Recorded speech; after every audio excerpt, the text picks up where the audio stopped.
Hello बच्चों, कैसे हैं आप लोग। उम्मीद करता हूँ सब लोग ठीक ठाक होंगे, घर पे रह रहे होंगे, पढ़ाई कर रहे होंगे। इस कोरोना काल में बहुत कुछ बदल गया है। कहाँ हम लोग मोबाइल को मना करते थे, मोबाइल मत यूज करिए, कहाँ बाप उसी से पढ़ाई कर रहे हैं। ठीक है, कुछ चेंज आते हैं तो उसको हमको एक्सेप्ट करना चाहिए, चेंज ही नेचर का नियम है। तो आज हम यहाँ पे आए हैं आपको ये बताने के लिए कि आपका जो टर्म 1 और टर्म 2 का एग्ज़ाम है वो कैसे होगा, कौन कौन से चैप्टर्स आपको पढ़ने हैं टर्म 1 में, कौन कौन से चैप्टर्स आपको पढ़ने हैं टर्म 2 में। आज हम इसकी बात करने वाले हैं। ठीक है, तो सीबीएसई ने आपका सिलेबस रिलीज़ कर दिया है। उसने बता दिया है कि भाई कौन कौन सा चैप्टर आपको पढ़ना है टर्म 1 में और कौन कौन सा चैप्टर आपको पढ़ना है टर्म 2 में, कैसे आपके मार्क्स का डिस्ट्रीब्यूशन है, कितने चैप्टर्स के कितने मार्क्स हैं, कौन से चैप्टर आपको पहले पढ़ने, कौन से बाद में पढ़ने, ये सारी बातें हम चर्चा करेंगे वन बाय वन। तो चलिए शुरू करते हैं। पहले हम बात करते हैं कि टर्म 1 में हमारा होगा कब। तो जो हमारा टर्म 1 है वो आपके होने के चांस हैं नवंबर से दिसंबर के बीच में। ठीक है, 8 हफ्ते का एक विंडो बना हुआ है सीबीएसई के द्वारा, तो ये इसमें होगा। टर्म 1 जो आपका होगा उसमें आपके 40 नंबर के उसका वेटेज होगा और टाइम होगा आपका 90 मिनट, यानी 90 मिनट में आपके पेपर को हो जाना है। और एमसीक्यू टाइप के क्वेश्चंस आपके आएंगे, मतलब मल्टीपल चॉइस क्वेश्चंस रहेंगे जो आपको टिक करने रहेंगे। और ये आपका होगा ओएमआर सीट पर, मतलब आपको गोला गोला करना होगा। आप जान ही रहोगे, आपने एग्जाम दिया होगा एक आध बार। अब बात करते हैं सिलेबस की। तो भाई सिलेबस में क्या हुआ है, पहला चैप्टर आप सबने पढ़ लिया होगा लगभग, इवन सबका कंप्लीट भी हो गया होगा। बस उसमें हुआ क्या है, चैप्टर 1 में 1.1 एक्सरसाइज को, जो कि आपका होता है यूक्लिड्स डिवीजन लेमा, मतलब एचसीएफ और एचसीएफ निकालने का process by Euclid's division lemma, उसको सीबीएसई ने हटा दिया है। ठीक है, और बाकी 1.2, 1.3, 1.4 आपको पढ़ना है, उसमें कोई चेंज नहीं हुआ है। अगर चैप्टर 2 की बात करें जो कि आपका पॉलिनोमियल्स है, तो उसमें 2.1 पढ़ना है, 2.2 पढ़ना है, और 2.3 जो सीबीएसई ने उसको हटा दिया है। मतलब जो आपके क्वेश्चंस थे डिवीजन एल्गोरिथम पर बेस्ड, मतलब 2 रूट दिया था, 2 आपको निकालना था, उसको सीबीएसई ने हटा दिया है, ये आपका नहीं आएगा। इसकी जो ऑप्शनल एक्सरसाइज है उससे भी क्वेश्चन आने के चांसेस कम है, क्योंकि सीबीएसई ने बाउंड कर दिया है कि जो आपका रिलेशन आएगा, relation between coefficient and zeros, वो केवल क्वाड्रेटिक का ही आएगा। और तो उसमें साफ साफ लिखा हुआ है केवल क्वाड्रेटिक तक का, मतलब क्यूबिक वाले को हमको नहीं पढ़ना है। क्यूबिक वाला जो क्वेश्चन था वो ऑप्शनल में था, जबकि 2.4 एक्सरसाइज है वहां से उसको हटा दिया गया है, मतलब इस बार आने का चांस नहीं है। फिर हम बात करें चैप्टर 3 की, तो आपका लीनियर इक्वेशन 2 वेरिएबल है। इसमें भाई आपको सारा पढ़ना है 3.1 से 3.4 तक। 3.5 जो है वो आपका बेस्ड था, वो आपका था क्रॉस मल्टीप्लिकेशन मेथड, तो उसको सीबीएसई ने काट दिया है। मतलब आपको क्रॉस मल्टीप्लिकेशन नहीं करना है, रिड्यूसिबल आपको पढ़ना है। और जो ऑप्शनल आपका 3.7 है उसके भी कुछ क्वेश्चंस आपके इंपॉर्टेंट है जो आपको लगाने पड़ेंगे। यानी आपका जो बचा इसमें, ये आपका बच गया भाई, आपको ग्राफिकली सॉल्व करना है, सब्सटीट्यूशन लगाना है, एलिमिनेशन लगाना है, और फिर आपको लगाना है रिड्यूसिबल। मतलब क्रॉस वाले को सीबीएसई ने इस बार हटा दिया है, तो वो आपको नहीं पढ़ना है। फिर बात करते हैं आपका जो पहले टर्म में चैप्टर 7 को भी डाल दिया गया है, और चैप्टर 7 आपका होता है कोऑर्डिनेट ज्योमेट्री। तो इसमें 7.1, 7.2, 7.3 और ऑप्शनल जो है वो भी आपको लगभग पूरा पढ़ना है। और फिर हम बात करते हैं चैप्टर 6 ट्राइंगल का, जो कि आपको सबसे कठिन लगता है। तो सीबीएसई ने इस बार इसमें कुछ भी चेंज नहीं किया। मतलब लास्ट ईयर क्या हुआ था, एक एक्सरसाइज कट गई थी, लेकिन इस बार वो एक्सरसाइज भी नहीं कटी है। हाँ, उसने एक काम किया है कि जो आपके थ्योरम के प्रूफ आते थे उसमें केवल 2 प्रूफ आएंगे। एक आपका पहला बीपीटी, बेसिक प्रोपोर्शनलिटी थ्योरम जो आपका था उसका प्रूफ, और दूसरा आपका जो बचेगा वो बचेगा पाइथागोरस थ्योरम का प्रूफ। ठीक है, पाइथागोरस थ्योरम का। बाकी कोई भी प्रूफ आपको नहीं करना है। मतलब पहले क्या था कि 4 थ्योरम का प्रूफ था, बीपीटी, एक आपका था area related two triangles, Pythagoras और कन्वर्स पाइथागोरस, ये 4 थ्योरम्स थी। इस बार उसने क्या किया, केवल 2 का प्रूफ दिया है, बाकी उन पर बेस्ड क्वेश्चंस हम लगाएंगे, लेकिन वो आपके प्रूफ करने को नहीं आएंगे, यानी प्रूफ सीबीएसई ने हटा दिया है इस बार। उसके बाद बात करते हैं चैप्टर 8 की, इंट्रोडक्शन टू ट्रिग्नोमेट्री। तो भाई इसमें पूरा पढ़ना है, कुछ भी चेंज नहीं किया गया। हाँ, इसमें चेंज क्या किया गया है कि जो आपके कॉम्प्लीमेंट्री एंगल वाले टॉपिक थे वो हटा दिए गए हैं, प्लस जो आपकी आइडेंटिटीज थी, आपको यहाँ पे चल के 3 आइडेंटिटी मिलेंगी, उस 3 में से केवल एक का प्रूफ बचा है, और वो आपका है sine square theta plus cos square theta equal to 1। इसका प्रूफ आपको करना है। बाकी का प्रूफ आपका जो था, एक आपका था 1 plus tan square theta equal to sec square theta, इसका प्रूफ नहीं करना है। और एक आपका था 1 plus cot square theta equal to cosec square theta, इसका प्रूफ भी आपको नहीं करना है। मतलब प्रूफ हमको खाली एक करना है, बाकी इन पर बेस्ड जो हमारे क्वेश्चन है वो तो हम लगाएंगे, पर इनके प्रूफ को सीबीएसई के बोर्ड एग्जाम में इस बार वो नहीं आने वाला है। इवन एमसीक्यू ही आना है तो प्रूफ वो पूछ भी नहीं सकता है, हाँ प्रूफ पर बेस्ड क्वेश्चन पूछ सकता है, तो उसकी हम चर्चा करेंगे। फिर बात करते हैं एरिया रिलेटेड टू सर्किल्स। तो इसमें भाई आपका पूरा पढ़ना है, इसमें कोई चेंज नहीं आया। 12.1, 12.2, 12.3 पूरा पढ़ना है। बस इसमें केवल एक चीज़ काट दिया है, वो क्या काट दिया कि भाई कुछ क्वेश्चन आपके बेस्ड थे 120 डिग्री एंगल्स पर, तो जो 120 डिग्री एंगल पर बेस्ड क्वेश्चंस थे उनको सीबीएसई ने हटा दिया है। मतलब 120 डिग्री पर जो बेस्ड आपके क्वेश्चंस हैं उनको आपको नहीं लगाना है, बाकी पूरा आपको पढ़ना है। और उसी तरह से आपका जो प्रोबेबिलिटी है इसमें तो भाई कोई चेंज ही नहीं है ना, इसमें सिंपल क्वेश्चंस होते हैं तो इसमें कोई चेंज नहीं किया, मतलब पूरा प्रोबेबिलिटी हमको पढ़ना है। तो ये आपके हो गए फर्स्ट टर्म की बात, यानी आप अगर दिमाग लगाएं तो आपको चैप्टर 1 से 3 तो पूरा पढ़ना है, फिर चैप्टर 7 आपका कोऑर्डिनेट ज्योमेट्री है और 6 आपका ट्राइंगल है, ये दोनों पढ़ना है। 8 आपका ट्रिग्नोमेट्री है वो पढ़ना है, एप्लीकेशन आप एरिया आपका जो 12 चैप्टर है वो पढ़ना है, और प्रोबेबिलिटी आपका लास्ट चैप्टर है वो पढ़ना है। यानी ये आपका टर्म फर्स्ट का सिलेबस हो गया। अब अगर हम मार्क्स की बात करें तो चैप्टर 1 जो हमारा है नंबर सिस्टम, ये आपका 6 नंबर का मिलेगा, मतलब इससे 6 नंबर के क्वेश्चन आएंगे। चैप्टर 2 और 3 मिला के, जिसको हम अलजेब्रा बोलते हैं, तो पॉलिनोमियल्स और ये मिला के आपको मिलेगा 10 नंबर, मतलब 10 मार्क्स के क्वेश्चन आएंगे चैप्टर 2 और 3 मिला के। चैप्टर 4 आपका फर्स्ट टर्म के अकॉर्डिंग, मतलब जो आपका कोऑर्डिनेट ज्योमेट्री है उससे आपको मिलेगा 6 नंबर का क्वेश्चन। चैप्टर 5 आपका जो है ट्राइंगल है फर्स्ट टर्म के अकॉर्डिंग, उससे आपको मिलेगा 6 नंबर का क्वेश्चन। और चैप्टर 6 आपका जो ट्रिग्नोमेट्री है उससे मिलेगा आपको 5 नंबर का क्वेश्चन। उसके बाद जो एरिया वाला क्वेश्चन आपका चैप्टर है एरिया रिलेटेड टू सर्किल्स, यानी चैप्टर 12, उससे मिलेगा 4 नंबर, और जो प्रोबेबिलिटी है उससे मिलेगा 3 नंबर। टोटल ये आपका हो जाएगा 40 मार्क्स, यानी 40 मार्क्स का आपका होगा पहला टर्म। और फिर 10 नंबर आपके होंगे इंटरनल, ये आपके इंटरनल होंगे, और इसके पूरे चांसेज हैं कि ये आपका ऑफलाइन होगा। और उस ऑफलाइन में कुछ सीबीएसई के मेंबर्स भी आएंगे, मतलब कुछ बोर्ड वाले मेंबर्स रहेंगे जो इसको देखेंगे कि कैसे आपका एग्जाम हो रहा है कि नहीं हो रहा है। पेपर भी आपका बोर्ड से ही आएगा। तो ये हमारे फर्स्ट टर्म की बात हो गई। और फर्स्ट टर्म और सेकंड टर्म दोनों को आप सीरियसली लीजिए। सीरियसली क्यों लीजिए? क्योंकि अगर आप ऐसा नहीं करते हो तो भाई पता नहीं इस पैंडेमिक में आपका कौन सा टर्म हो पाए, पहला हो पाए कि दूसरा हो पाए, तो जो भी हो पाएगा उसका वेटेज बढ़ जाएगा।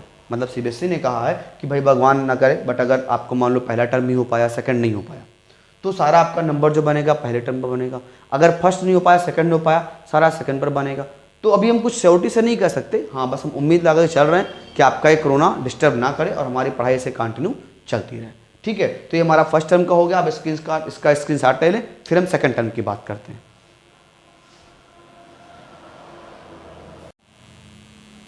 चलिए तो बात करते हैं सेकंड टर्म की।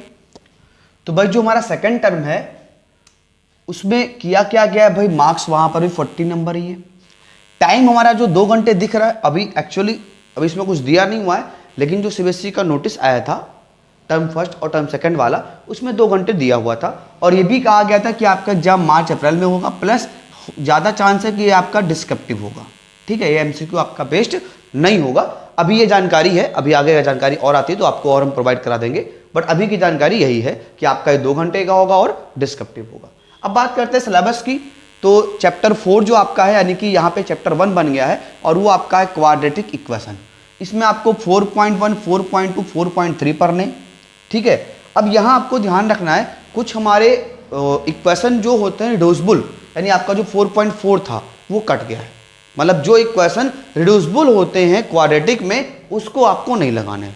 मतलब जो सिंपल क्वेश्चन है, फैक्टराइजेशन मेथड हमको लगाना है, क्वाड्रेटिक फार्मूला लगाना है। हाँ, एक और आपका टॉपिक था कंप्लीटिंग स्क्वायर मेथड, तो कंप्लीटिंग स्क्वायर मेथड को भी सीबीएसई ने काट दिया है। अभी की जो जानकारी है उसके अकॉर्डिंग आपको जो फैक्टराइज करना है, मतलब इसको जो आपको सोल्यूशन निकालना है जनरल फॉर्म का, वो निकालना है बाय फैक्टराइजेशन या बाय क्वाड्रेटिक फार्मूला, और वो भी निकालना है रियल रूट्स का।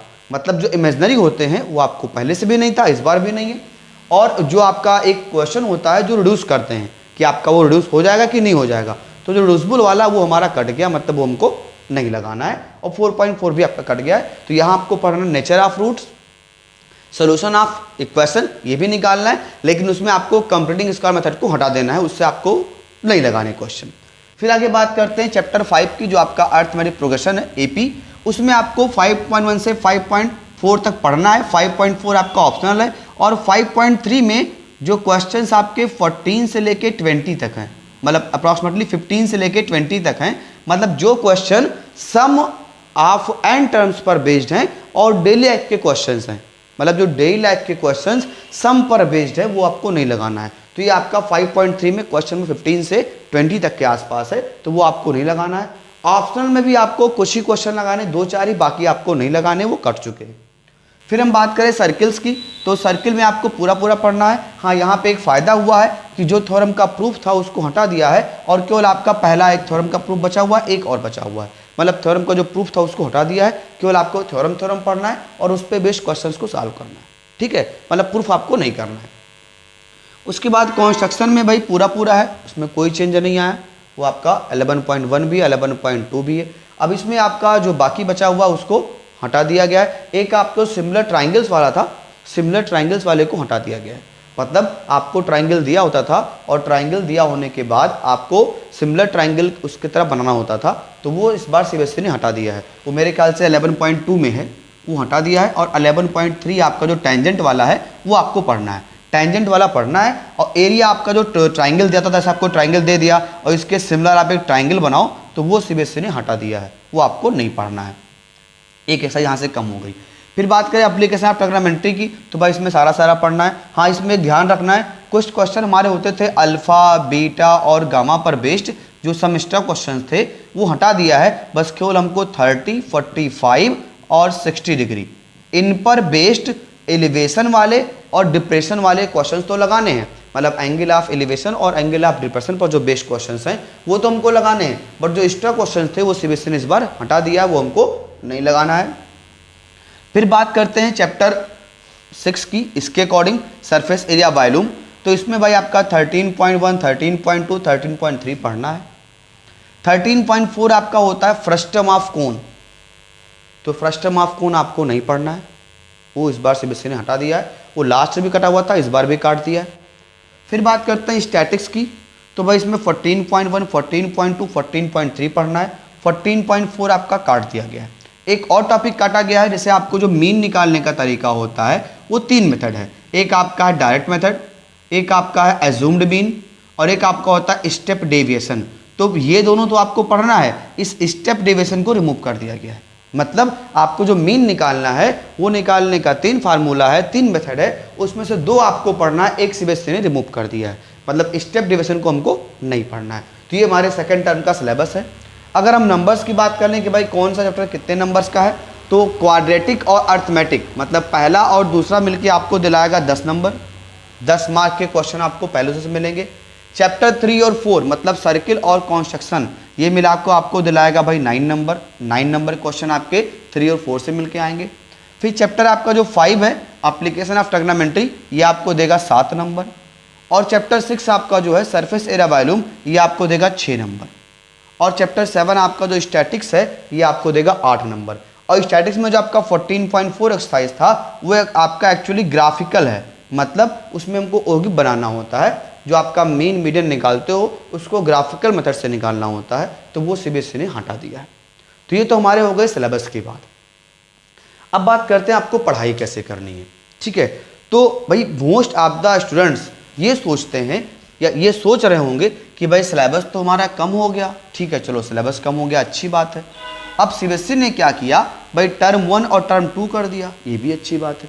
अब अच्छी बात क्या नहीं है, सारे बच्चे ये सोचेंगे कि भाई क्योंकि हमारा सिलेबस टर्म 1 का हो गया है और टर्म 2 का हो गया है, तो हम क्या करते हैं, टर्म 1 वाला अभी पढ़ लेते हैं, ठीक है, और टर्म 2 वाला बाद में पढ़ेंगे। सबके मन में ये एक बात ये आएगी। अच्छा, आप डिसाइड करो भाई, जब आपके पास अप्रैल से लेके और दिसंबर तक का टाइम है, तब आपने 8 चैप्टर पढ़ा और केवल जनवरी और फरवरी में क्या आपको लगता है कि आप बाकी के 7 चैप्टर पढ़ पाएंगे? उस 7 चैप्टर में आपका सरफेस एरिया वॉल्यूम भी है, अर्थमेटिक प्रोग्रेशन भी है, क्वाड्रेटिक इक्वेशन भी है, स्टैटिक्स भी है, एप्लीकेशन ऑफ ट्रिग्नोमेट्री भी है। तो वो 7 चैप्टर क्या आपको लगता है कि आप 2 महीने में पढ़ लेंगे? तो ये आपको बिल्कुल नहीं करना है। मतलब कहने का मतलब ये है कि जो आपके मन में विचार आ रहा है कि भाई पहले टर्म का अभी पढ़ लें, सेकंड टर्म का बाद में पढ़ेंगे, ऐसा बिल्कुल मत कीजिएगा, क्योंकि अगर ऐसा करते हो तो आपके आगे बहुत सारी समस्याएं आने वाली हैं। तो करना आपको कोशिश क्या करनी है कि जितना ज़्यादा से ज़्यादा हो सके वो आप मिड सितंबर तक ख़त्म कर लो। मतलब कोशिश क्या करना है कि पहले टर्म का जो आपका कोर्स है उसको आप मिड सितंबर तक ख़त्म कर लो। फिर आपका बचेगा मिड सितंबर से और अक्टूबर, इसमें आप क्या करो, सेकंड टर्म का जितना ज़्यादा ख़त्म कर पाओ ख़त्म कर लो। मतलब 7 चैप्टर है तो आप कोशिश करो कम से कम 3 से 4 तो पढ़ ही डालो। 3 चैप्टर आप 4 चैप्टर लगा डालिए। उसके बाद आप नवंबर और दिसंबर में रिवीजन कर लीजिए और पहले टर्म का एग्ज़ाम दे दीजिए। अब फिर आपका जब सेकंड टर्म आएगा तो उसमें 2-3 चैप्टर बचे रहेंगे वो, और प्लस आपका एक बार पूरा रिवीजन, कुल मिला के आपका मार्च और अप्रैल में एग्ज़ाम से पहले आपका ये जो सेकंड टर्म का सिलेबस है ये तैयार हो जाएगा। तो अगर आपके मन में ये बात आ रही है कि भाई पहले टर्म के पहले हम केवल पहला वाला ही पढ़ेंगे, तो ये गलत बात है, ऐसा बिल्कुल मत करिएगा, क्योंकि अगर आप ऐसा करोगे तो आप ही का लॉस होने वाला है। आप 2 महीने में वो 8 चैप्टर अच्छे से नहीं पढ़ तो लोगे, टीचर पढ़ा भी देगा, खींच के पढ़ा देगा, लेकिन आपको समझ में नहीं आएगा, क्योंकि वो सारे चैप्टर्स आपके, खाली उसमें एक चैप्टर है सरफेस एरिया वॉल्यूम, वो तो आपने थोड़ा बहुत पढ़ा हुआ है 9th में, बाकी आपने नहीं पढ़ा है। और सरफेस एरिया वॉल्यूम में भी जो आपने 9th में पढ़ा था वो केवल फार्मूले यहाँ पर अप्लीकेबल होंगे। वहाँ आपने पता सिंगल सॉलिड, यहाँ पढ़ोगे कॉम्बिनेशन ऑफ सॉलिड, तो समस्या ये भी आनी है। दूसरी गलती क्या होती है, आपका जो पहला टर्म है उसमें MCQ वाले क्वेश्चन है। अब भैया MCQ वाले क्वेश्चन है तो आप क्या करेंगे, MCQ ढूंढना शुरू कर देंगे। भाई यहाँ से भी MCQ इकट्ठा करो, यहाँ से भी इकट्ठा करो, और ढेर सारा क्वेश्चन इकट्ठा कर लिया और सर पे लाद लिया और उसके नीचे आप दब गए। ऐसा बिल्कुल नहीं करना है, क्योंकि MCQ के जो क्वेश्चंस हैं वो तभी आपसे लगेंगे जब आपका कॉन्सेप्ट क्लियर होगा। मतलब अगर आपका फंडामेंटल बेसिक तैयार है तभी आप MCQ लगा पाओगे। तो आपको ये नहीं करना है कि हम क्वेश्चन ढूंढना शुरू कर दें और फंडामेंटल पढ़ना छोड़ दें, खाली MCQ लगाना शुरू कर दें, सारे क्वेश्चन छोड़ दें, ऐसा कुछ भी आपको नहीं करना है। जैसे आप NCERT पढ़ रहे हो वैसे आप NCERT लगाइए, ठीक है। NCERT पर बेस्ड क्वेश्चन ही आपको एग्जाम में मिलेंगे। हाँ, MCQ है तो भाई इसका मतलब थोड़े से टाइम आपका कंज्यूमिंग भी हो सकते हैं और आसान भी हो सकते हैं। फिर आपका जो तीसरी गलती होती है, भाई आप ढूंढना शुरू करेंगे कि किसको फॉलो करें, कहाँ से पढ़ें, कैसे पढ़ें। आप क्या करो, किसी एक टीचर को पकड़ लो। ऐसा नहीं कि मुझे ही पकड़ो, आपकी जो मर्जी, जिसको मर्जी उसको पकड़ सकते हो। बस किसी एक टीचर को पकड़िए और उससे आप जुड़े रहिए लास्ट तक, शुरुआत से लेके लास्ट तक। क्योंकि अगर आप बार बार टीचर बदलोगे, बार बार इधर उधर ढूंढोगे, वीडियो सर्च करोगे, ये करोगे वो करोगे, तो आपका टाइम जाएगा, कुछ कोई और बताएगा, कुछ कोई और बताएगा, तो कन्फ्यूजन क्रिएट होगा। और इवन कोई भी टीचर आपको गलत तो नहीं बताएगा ना कि आप ऐसा पढ़िए वैसा पढ़िए, ऐसा कुछ नहीं सोचना है। एक आप किसी को भी पकड़ो, सिलेबस की जानकारी लो और अपनी पढ़ाई शुरू कर दो। अब आपके पास टाइम बहुत कम बचा हुआ है ना। आपका लगभग 3-4 में तो कोरोना लेके चला गया, अप्रैल में आप पढ़े नहीं, मई में पढ़े नहीं, जून में आप तो पढ़ा नहीं, जुलाई लगभग आज ख़त्म ही हो रहा है। तो बचा आपका अगस्त, सितंबर, अक्टूबर, 3 महीने बचे हुए हैं और आपको उसमें काफ़ी सारा पढ़ाई कर लेनी है। क्योंकि नवंबर दिसंबर में क्या होगा, एग्जाम टाइम होगा, तो एग्जाम टाइम में आप नया कुछ नहीं पढ़ पाओगे। अगर नया पढ़ोगे तो कन्फ्यूजन आएगा, तो वो आपको नहीं करना है। कोशिश करनी है कि आपका सिलेबस जितना हो पाए कर लीजिए, और रिवीजन, और सबसे बड़ा चीज़ यहाँ पे क्या है, कैलकुलेशन, उस पर आप बहुत ध्यान दीजिए। कैलकुलेशन की स्पीड को बढ़ाइए, क्योंकि आपके पास जब MCQ आएगा तो वहाँ आपको कैलकुलेट करने के लिए तेज़ी दिखानी पड़ेगी। हाँ, गलती नहीं करना है, जल्दबाजी नहीं करना है, स्पीड को अपने मेंटेन करना है। मतलब जो आप अभी 5 मिनट में कर रहे हो उसको आप कोशिश करो कि 3 मिनट में हो जाए, तब भी आप अच्छा स्कोर कर पाओगे। अगर बात करें नंबर ऑफ क्वेश्चंस की, तो अभी कुछ श्योर नहीं कह सकते हम। हाँ, CBSE का सैम्पल पेपर आ जाएगा तो आपको एग्जैक्ट जानकारी दे दूंगा कितना होगा, कैसे होगा। अब आप सभी लोग पढ़ाई शुरू कर दें और अपने दिमाग को एक जगह कंसंट्रेट करें, और फर्जी का आपका जो काम है, गेम वगैरह खेलना, घूमना फिरना, वो थोड़ा कम कर दें, ठीक है। और कोई टेंशन ना लें, जैसे आपको जानकारी मिलती रहेगी CBSE देता रहेगा, मैं आपको प्रोवाइड कराता रहूँगा, ठीक है। चलिए, थैंक यू।